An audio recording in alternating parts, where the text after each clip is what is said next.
Pour connaître l'essentiel sur les cahiers de Douai de Rimbaud, je vous propose d'abord un point sur le contexte, puis je vous révélerai les clés et les secrets de chacun des 22 poèmes. Le contexte, une soif de liberté. À Charleville-Mézières, début 1870, Rimbaud a 15 ans. À l'école, il reçoit de nombreux prix d'excellence, mais il veut rejoindre, à Paris, le Parnasse, ce nouveau mouvement littéraire prestigieux. Le 24 mai 1870, il envoie ses premiers poèmes à Théodore de Banville, car il espère être publié dans le Parnasse contemporain. Si je vous envoie quelques-uns de ces vers, c'est que j'aime tous les poètes, tous les bons parnassiens, épris de la beauté idéale. C'est bête, n'est-ce pas, mes enfants?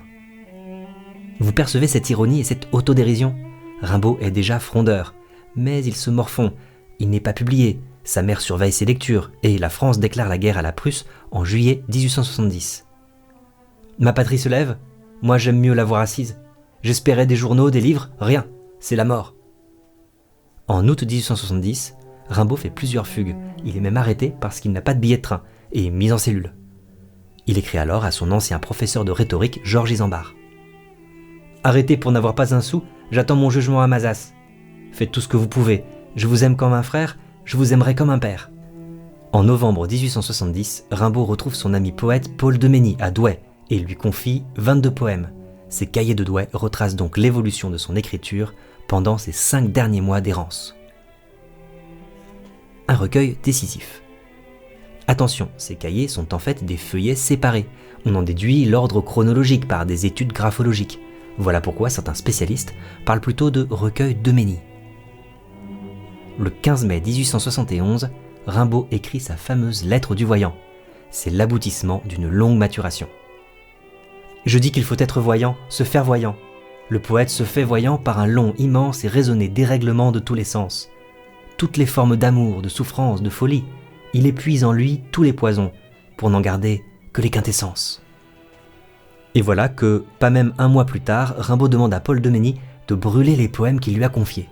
« Vous respecterez ma volonté comme celle d'un mort, brûlez tous les vers que je fus assez sot pour vous donner lors de mon séjour à Douai. » Heureusement, Paul Demesny n'en fit rien. Mais cela révèle une chose, ces fameux cahiers de Douai sont pour Rimbaud une étape décisive d'élaboration de sa poétique personnelle. C'est ce qu'on va essayer de comprendre en découvrant ces 22 poèmes. Premier cahier, première soirée. En abordant ce premier poème, le lecteur se trouve placé en position de voyeur parmi des arbres à la fenêtre d'une chambre. Elle était fort déshabillée et de grands arbres indiscrets aux vitres jetaient leurs feuillets malinement, tout près, tout près.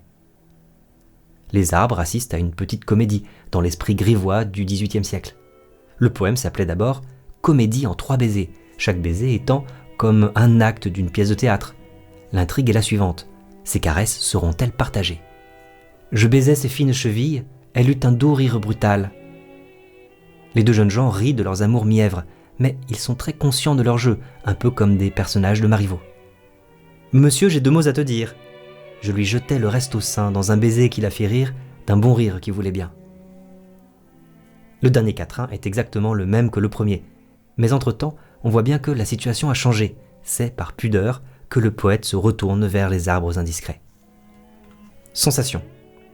Ce poème est rédigé au futur, il annonce un projet, et face aux Parnassiens, il revendique la simplicité et la petitesse. Ce qui est élevé, la tête, est nu. Ce qui est au pied, l'herbe, est menu. Par les soirs bleus d'été, j'irai dans les sentiers, picoté par les blés, fouler l'herbe menue. Rêveur, j'en sentirai la fraîcheur à mes pieds, je laisserai le vent baigner ma tête nue. Rimbaud pense à Demain dès l'aube de Hugo. Je marcherai les yeux fixés sur mes pensées, sans rien voir au dehors, sans entendre aucun bruit. Mais il fait exactement l'inverse, il cesse de penser, il fixe toute son attention sur la nature. Je ne parlerai pas, je ne penserai rien, mais l'amour infini me montera dans l'âme.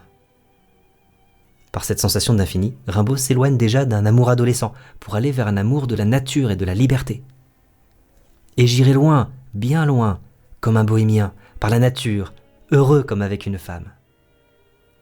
Est-ce que vous entendez comment l'adjectif « loin » prend un sens plus profond la deuxième fois? C'est une antanaclase, la répétition d'un mot en 2 sens différents. Ces 8 vers ressemblent à un sonnet inachevé dont on aurait enlevé les 2 tercets. Est-ce que cela signifie que les poèmes qui suivent seront la volta et la pointe?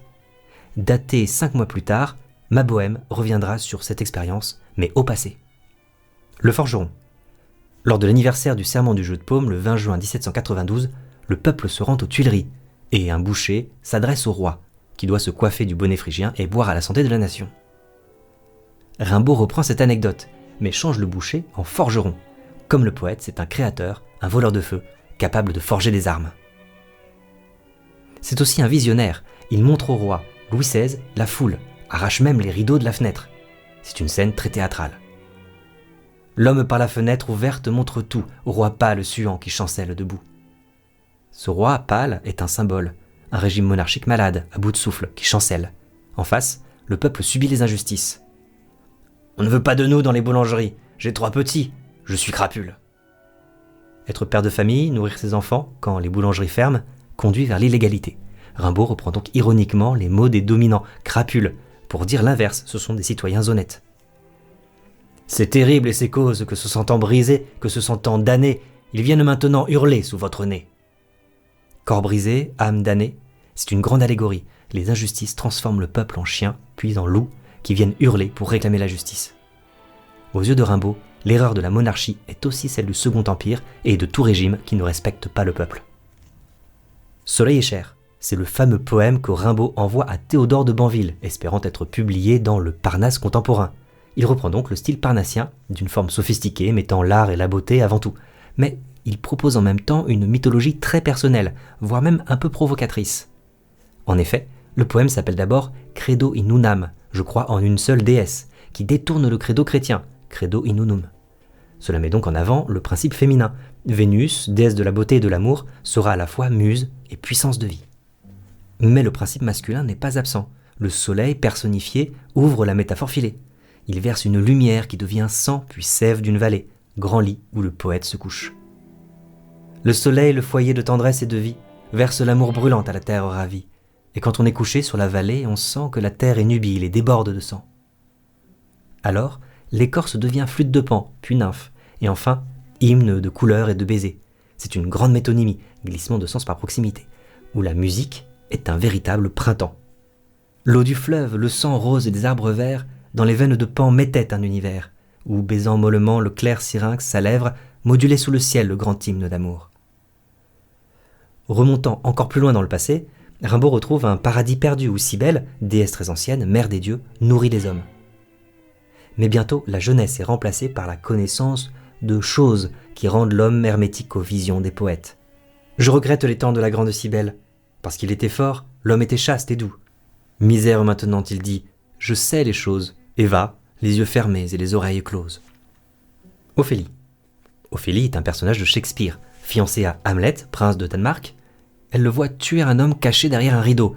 Il croyait que c'était le roi usurpateur, ce n'était que Polonius, le père d'Ophélie. Elle sombre alors dans la folie et se suicide dans un fleuve. Allongée dans l'eau, recueillie par la nature, elle préfigure le dormeur du Val, lui aussi victime d'enjeux de pouvoir humain contre nature. Alors le murmure devient chant de mort, élégie, puis véritable conte fantastique, surnaturel. Les nombreux enjambements nous donnent à voir les mouvements de cette folie personnifiée en fantôme. Voici plus de 1000 ans que la triste Ophélie passe fantôme blanc sur le long fleuve noir. Voici plus de 1000 ans que sa douce folie murmure sa romance à la brise du soir. Ophélie, fragile et innocente comme la neige, offre sa chevelure, c'est-à-dire son esprit, au vent de Norvège, c'est-à-dire à tous les éléments naturels. S'excluant du monde humain, elle écoute d'autres valeurs, l'amour, la liberté. Ô pâle Ophélia, blanche comme la neige, oui, tu mourus enfant par un fleuve emporté, c'est que les vents tombants des grands monts de Norvège t'avaient parlé tout bas de l'âpre liberté. Le poète voyant, inspiré par ce personnage, voit dans ses fleurs des rêves, des poèmes dont il s'empare à son tour. Et le poète dit qu'au rayon des étoiles, tu viens chercher la nuit les fleurs que tu cueillis, et qu'il a vu sur l'eau couchée en ses longs voiles la blanche Ophélia flotter comme un grand lys. Ophélia est peut-être pour Rimbaud l'annonciatrice d'une poésie féminine à venir. Quand sera brisé l'infini servage de la femme, elle trouvera des choses étranges, insondables, repoussantes, délicieuses. Nous les prendrons, nous les comprendrons. Bal des pendus. C'est à l'origine un devoir de français. Les élèves devaient écrire une lettre demandant au roi la grâce du poète Villon, qui échappa en effet de peu à la pendaison. Le sujet inspire Rimbaud, qui se met du côté des marginaux, transformant les paladins des romans de chevalerie en figures hérétiques, Saladin étant le sultan d'Égypte de la troisième croisade. Au gibet noir manchot aimable, dansent, dansent les paladins, les maigres paladins du diable, les squelettes de Saladin. Cette vision d'horreur est burlesque, la forme grotesque sert à dire des choses élevées. Un festin où les tréteaux, comme les estomacs, sont vides et où la musique est dissonante. Hurrah, les gais danseurs qui n'avaient plus de panse, on peut cabrioler, les tréteaux sont si longs. Hop, qu'on ne cache plus si c'est bataille ou danse, Belzébuth enragé racle ses violons. Au moins 3 visions se superposent ici. Les pendus avec les corbeaux, les danseurs avec leurs chapeaux, les combattants fantômes avec leurs casques panachés. Le poète lui-même, à la fois damné, musicien, capitaine des marginaux, nous interpelle et intervient dans la bataille. Oh, voilà qu'au milieu de la danse macabre, bondit par le ciel rouge un grand squelette fou. Mais il est retenu par une corde, symboliquement entravée par des règles, il est en quête de liberté. Emporté par l'élan, la corde raide au cou, comme un baladin rentre dans la baraque, rebondit dans le bal au chant des ossements. Ce grand squelette, fou comme Ophélie, qui bondit et rebondit, rappelle bien sûr ces poètes dont Rimbaud veut poursuivre l'horrible travail dans sa lettre du voyant. Viendront d'autres horribles travailleurs, ils commenceront par les horizons où l'autre s'est affaissé. Qu'il crève dans son bondissement par les choses inouïes et innombrables, viendront d'autres horribles travailleurs, ils commenceront par les horizons où l'autre s'est affaissé. Le châtiment de Tartuffe. La mère de Rimbaud l'oblige à lire la Bible. À l'école, il côtoie des séminaristes. À 15 ans, Rimbaud est révolté contre l'Église. Il écrit même une nouvelle anticléricale, Un cœur sous une soutane. Ce Tartuffe, avec un seul F, incarne un faux dévot, mais aussi tous ceux qui correspondent à cet oxymore, effroyablement doux. Car la dissimulation est double. Comment peut-on savoir que la main est gantée puisqu'elle est sous la soutane ? Elle symbolise toutes les malversations et toutes les passions cachées. Tisonnant, tisonnant son cœur amoureux sous sa chaste robe noire, heureux, la main gantée, un jour qu'il s'en allait, effroyablement doux. Voilà le pouvoir de la satire et de la littérature engagée. Elle révèle des vérités cachées. Le geste, arrachant sa robe, est théâtral. Les mots sont performatifs. La parole est aussi un acte. Le méchant, Molière lui-même, est donc plutôt un bienfaiteur. Un méchant le prit rudement par son oreille benoîte et lui jeta des mots affreux en arrachant sa chaste robe noire autour de sa peau moite. Ces dénonciations réalisent l'ambition de la pièce de Molière. Les grains du chapelet, déboutonnés, mettent à nu tous les péchés de tous les dissimulateurs, passés, présents et futurs.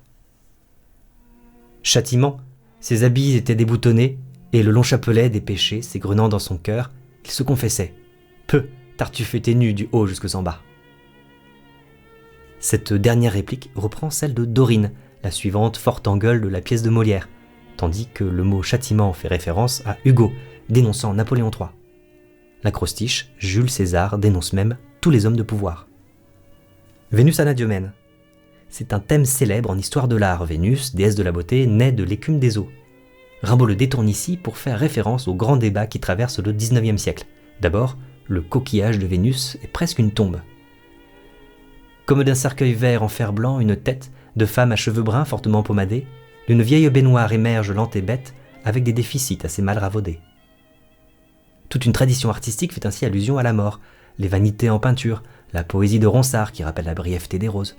Rimbaud donne ainsi une suite à la célèbre charogne de Baudelaire, Fleur du mal, qui interroge les limites de la beauté.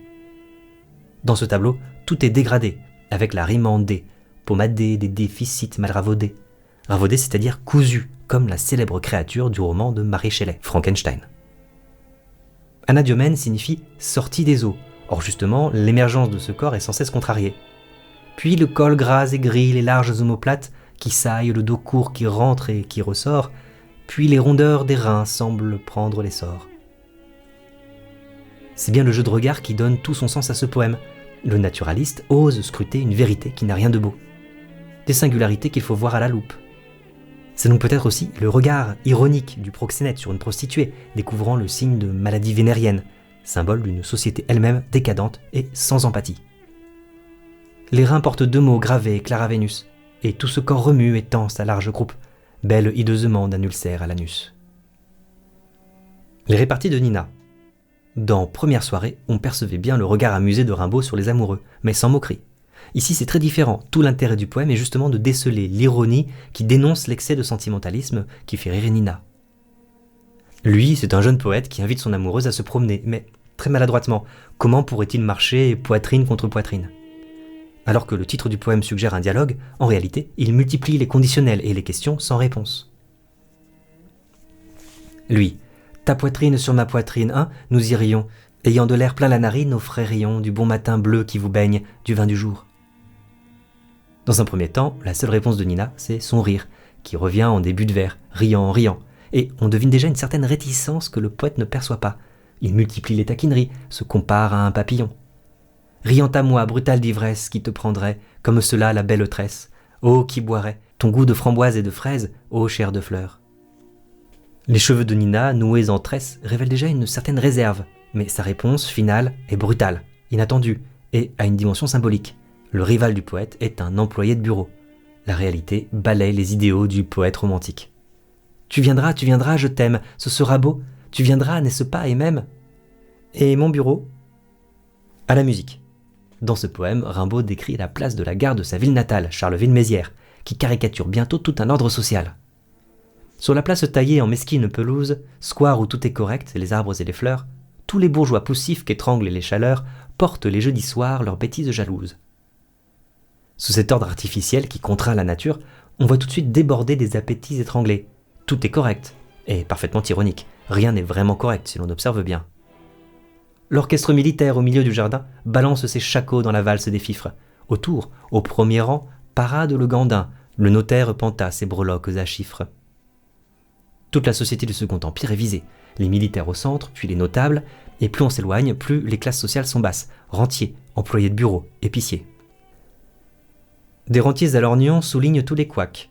Les gros bureaux bouffis traînent leurs grosses dames, auprès desquelles vont, officieux cornacs, celles dont les volants ont des airs de réclame. La caricature est féroce. Les cornacs, par exemple, conduisent normalement des éléphants. À la rime, les couacs représentent les défaites militaires contre la Prusse. Les piou-piou sont les soldats en permission. Mais celui qui vient en dernier, le poète lui-même, n'est pas épargné par la satire. Moi, je suis, débraillé comme un étudiant, sous les marronniers verts les alertes fillettes. Elles me trouvent drôle et se parlent tout bas, et je sens les baisers qui me viennent aux lèvres. Rimbaud se moque de son propre stéréotype. Les baisers qui lui viennent aux lèvres sont en fait des poèmes. Derrière la musique du fifre se cache celle de l'amour qui rend naïf, mais aussi celle de la liberté et de la poésie qui émancipe. Et cela explique la dédicace du titre, à la musique. Les effarés, ces enfants qui nous tournent le dos et contemplent une boulangerie, est un tableau symbolique très riche. Détail amusant, le mot cul était remplacé par dos dans les anciens manuels scolaires. Noirs dans la neige et dans la brume, aux grands soupirails qui s'allument, leurs culs en rond. Dans ce poème, tout chante. Ce boulanger est déjà une figure du poète, créateur comme le forgeron, généreux par son sourire. Ils écoutent le bon pain cuire, le boulanger au gras sourire chante un vieil air. Nous assistons alors à une véritable opération alchimique. Tous les sens sont mobilisés, la pâte grise devient pain jaune, le soupirail devient un être vivant. Quand ce trou chaud souffle la vie, ils ont leur âme si ravie sous leur haillon qu'ils sont là tous. Ce verbe d'état, ils sont là, prépare la déception finale. La situation initiale sera inchangée. Tous les êtres vivants, les plus misérables, comme ces enfants qui ressemblent à des chatons, ressentent cette faim, véritable prison immatérielle. Collant leurs petits museaux roses au grillage, chantant des choses entre les trous. En filigrane, le mythe de la caverne de Platon. Les humains ne voient que des ombres et des lumières. Seul le philosophe perçoit l'essence réelle des choses. Pour Rimbaud et les symbolistes, c'est le poète qui a ce rôle. Ses visions, son empathie lui permettent de comprendre des vérités cachées, de réchauffer une humanité gelée. Donc le poète est vraiment voleur de feu.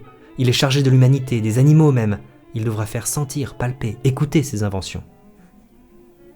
Roman. Rimbaud se moque des chagrins d'amour excessifs des romans à l'eau de rose. Dans ce poème, on trouve une ironie très proche de celle de Flaubert. Chaque double quatrain est le chapitre d'une éducation sentimentale sans conséquence. L'aventure du personnage principal ne ressemble en rien aux fugues de Rimbaud. Il se contente d'aller sur la promenade, ne s'éloigne pas de la ville. Il prend pour de l'ivresse le parfum des vignes qui se mêle à celui des tilleuls et qui rappelle plutôt celui d'une tisane. Les tilleuls sentent bon dans les bons soirs de juin. L'air est parfois si doux qu'on ferme la paupière. Le vent, chargé de bruit, la ville n'est pas loin, a des parfums de vigne et des parfums de bière. Mais voilà qu'il croise une jeune fille. On la devine d'une bonne famille, accompagnant son père, portant des bottines. Lui se croit dans un roman d'amour, il se met à écrire des poèmes. Et comme elle vous trouve immensément naïf, tout en faisant trotter ses petites bottines, elle se tourne alerte et d'un mouvement vif, Sur vos lèvres alors meurent les cavatines. L'émotion est palpable lorsqu'il reçoit enfin une lettre d'elle. Mais des signes nous laissent déjà deviner la déception finale. C'est une lettre de rupture. Le jeune homme retourne aux cafés éclatants et l'on retrouve l'aphorisme du début. On n'est pas sérieux quand on a 17 ans et qu'on a des tilleuls verts sur la promenade. Mais cet aphorisme, on n'est pas sérieux quand on a 17 ans, prend alors un autre sens. Ni l'aventure amoureuse, ni le retour à la situation initiale n'étaient sérieux. On devine que l'intention de Rimbaud est déjà de vivre des aventures autrement plus sérieuses, sortir des sentiers battus, partir dans la nature, vivre ce qu'il appellera plus tard une saison en enfer. Mort de 92. Quand Napoléon III déclare la guerre à la Prusse le 17 juillet 1870, Paul de Cassagnac, député anti-républicain, évoque « Vos pères de 1792 » dans un article du journal Le Pays. Rimbaud s'indigne, il veut rappeler que ces soldats sont morts pour la République. Il écrit donc un poème engagé pour représenter des soldats de basse extraction morts pour des valeurs élevées et universelles, la liberté et la raison, l'âme et le front de toute humanité. Mort de 92 et de 93, qui pâle du baiser fort de la liberté, calme sous vos sabots, brisier le joug qui pèse sur l'âme et sur le front de toute humanité. Rimbaud n'hésite pas à reprendre la célèbre image de la Marseillaise. Pour lui, c'est bien le sang des soldats révolutionnaires, et non celui des nobles, qui a fertilisé les vieux sillons de l'Ancien Régime. Ô soldats que la mort a semés noblement, pour les régénérer dans tous les vieux sillons. Les deux derniers pronoms font exploser une double indignation. Non seulement ils osent parler de vous, mais ils en reparlent à nous, leurs héritiers républicains. Nous vous laissions dormir avec la République, nous, courbés sous les rois comme sous une trique. Messieurs de Cassagnac, nous reparlent de vous. La pointe du sonnet semble dire « N'en reparlez pas trop, car vous pourriez bien les réveiller et réveiller les valeurs qu'ils incarnent. » Cette image de soldat revenant est presque fantastique. Mais Rimbaud ne croit pas si bien dire. La défaite de Sedan, la révolution de velours, puis l'insurrection de la Commune marquent les débuts de la Troisième République qui durera jusqu'en 1940. Le mal. On retrouve dans ce poème l'influence d'un passage très célèbre du Candide de Voltaire. Tandis que les deux rois faisaient chanter des Te Deum chacun dans son camp, Candide passa par-dessus des tas de morts. Ce double « tandis que » crée une tension. Que se passe-t-il pendant ces boucheries héroïques ? Rimbaud adopte l'ironie voltairienne. Tandis que les crachats rouges de la mitraille sifflent tout le jour par l'infini du ciel bleu, qu'écarlates ouverts près du roi qui les raille, croulent des bataillons en masse dans le feu. Ces crachats rouges de la mitraille, contrastant avec le bleu du ciel, semblent matérialiser les railleries qui sortent de la bouche du roi. La guerre est une grande moquerie. La phrase n'est toujours pas finie, mais une parenthèse, une prière, s'adresse à la nature. Ce qu'elle a fait, les guerres le détruisent, au nom de religions qui, elles, n'ont rien de saint. Pauvre mort, dans l'été, dans l'herbe, dans ta joie, nature, ô toi qui fis ces hommes saintement. L'allégorie des tercets révèle enfin ce qui indigne le plus Rimbaud. Le dieu de ces rois cupides rit lui aussi, et prend tout aux veuves, enfants, économie, et même le mouchoir dont elles auraient besoin pour pleurer. Il est un dieu qui rit aux nappes damassées, et se réveille au camp des mères ramassées dans l'angoisse, et pleurant sous leurs vieux bonnets noirs, lui donnent un gros sou lié dans leur mouchoir. Ces mères ramassées semblent ainsi donner leur propre vie à ce dieu assoiffé de richesse et de sang, les calices d'or, de larmes et de linceul, les nappes damassées. Rage de César. Après la défaite de Sedan en 1870, Napoléon III est fait prisonnier au château de Wilhelmshöhe. Rimbaud, aspirant à une république, écrit ce poème pour se moquer de l'empereur, mais aussi pour exprimer la vanité de tout pouvoir s'opposant à la liberté. Dans cette caricature, l'empereur destitué n'est plus qu'un homme, non pas en uniforme, mais en habit noir. Il ressemble à une bougie qui s'éteint. Pâleur de cire, petite braise du cigare aux dents, regard terne. L'homme pâle repense aux fleurs des Tuileries, et parfois son œil terne à des regards ardents. Tout le poème oppose ainsi la soif de pouvoir, éreintée, c'est-à-dire exténuée, et la flamme de la liberté qui renaît. Il s'était dit « Je vais souffler la liberté bien délicatement ainsi qu'une bougie ». La liberté revit, il se sent éreinté. Ce poème est aussi une énigme. Que pense l'ancien empereur en voyant les fleurs renaître ? Les questions se multiplient. Quel nom ? Quel regret ? Pas de remords ici, il nous apparaît surtout prisonnier de ses ambitions passées. Oh, quel nom sur ses lèvres muettes tressaille, quel regret implacable le mord ? On ne le saura pas, l'empereur a l'œil mort. Les derniers vers du poème semblent répondre métaphoriquement. Ces rages de César, capables de mettre des pays à feu et à sang, n'est que vanité, il n'en reste finalement qu'un fin nuage bleu. Et regarde filer de son cigare en feu, comme au soir de Saint-Cloud, un fin nuage bleu.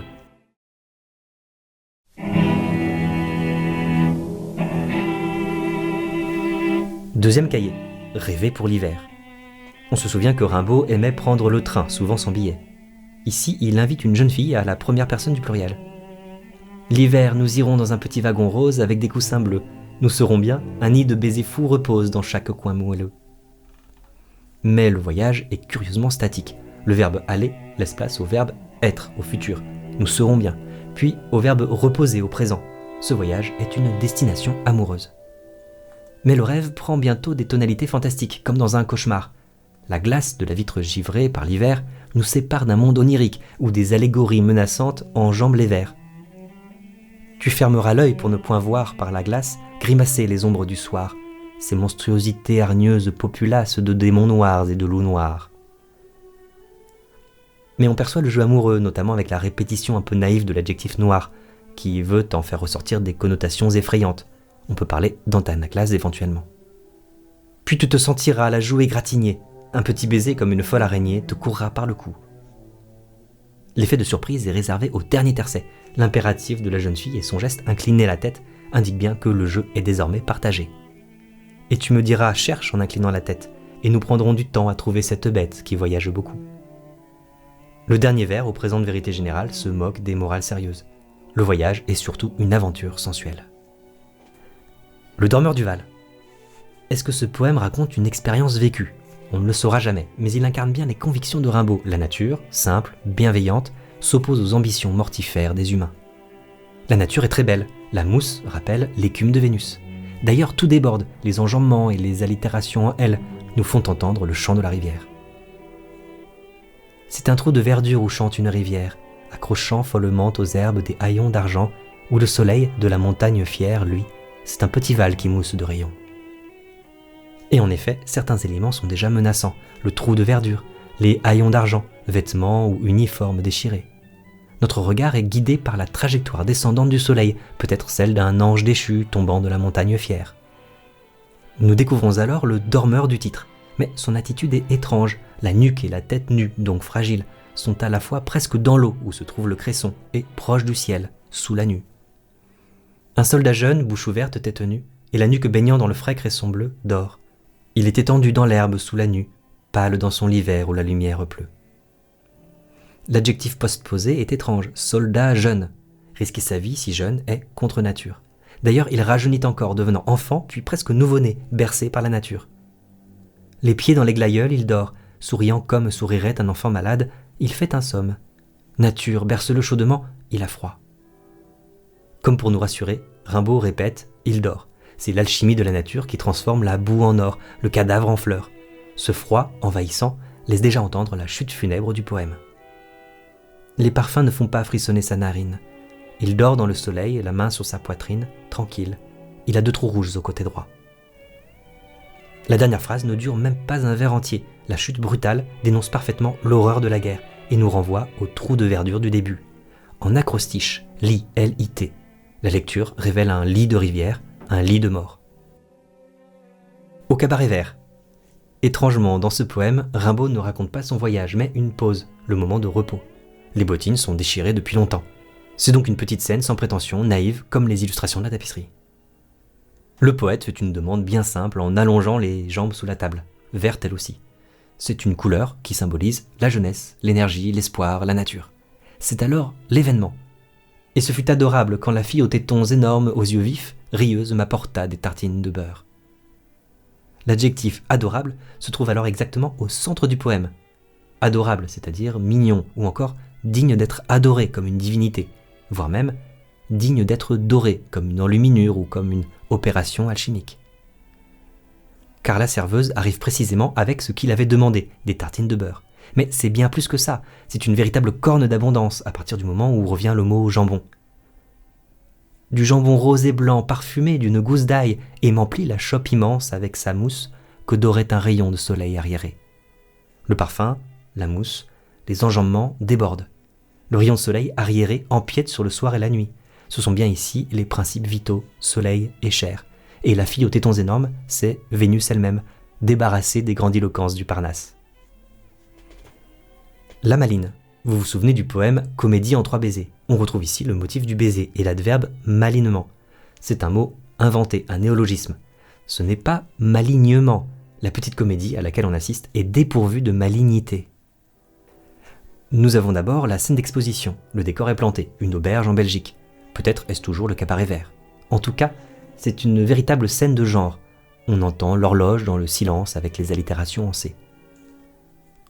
En mangeant, j'écoutais l'horloge, heureuse et quoi. La cuisine s'ouvrit avec une bouffée, et la servante vint, je ne sais pas pourquoi, fichue moitié défait, malinement coiffée. L'intrigue se noue, la porte semble s'ouvrir toute seule, la servante arrive au passé simple. C'est alors une véritable petite énigme, je ne sais pas pourquoi. Le présent souligne l'ironie, on devine déjà qu'il s'agit d'un jeu amoureux. Tout se trouve alors dans les détails de la gestuelle. Le doigt, la lèvre sont autant de synecdoques, la partie désigne le tout. Le mot « mou » rime avec « joue ». C'est bien ici un jeu d'actrice, une improvisation. Puis comme ça, bien sûr pour avoir un baiser, tout bas, sans donc j'ai pris une froid sur la joue. Ce froid au féminin est comme la petite bête de rêver pour l'hiver. Le baiser, c'est la clé de la petite énigme. Comme pour dire que la poésie est un baiser, elle aussi, un élan de tendresse devenu musical. Le lien de conséquence, donc, et les points de suspension laissent entendre que le 5e acte ne sera pas raconté. L'éclatante victoire de Sarrebruck. Rimbaud nous présente ici une caricature de Napoléon III, par un illustrateur belge qui n'est pas dupe de la propagande. Le titre est ironique, la victoire de Sarrebruck n'a rien d'éclatant. C'est donc une ekphrasis, un texte qui décrit une œuvre picturale. Mais le poème va plus loin, il anime le dessin, conduit notre regard et prépare une chute plus intelligente qu'il n'y paraît.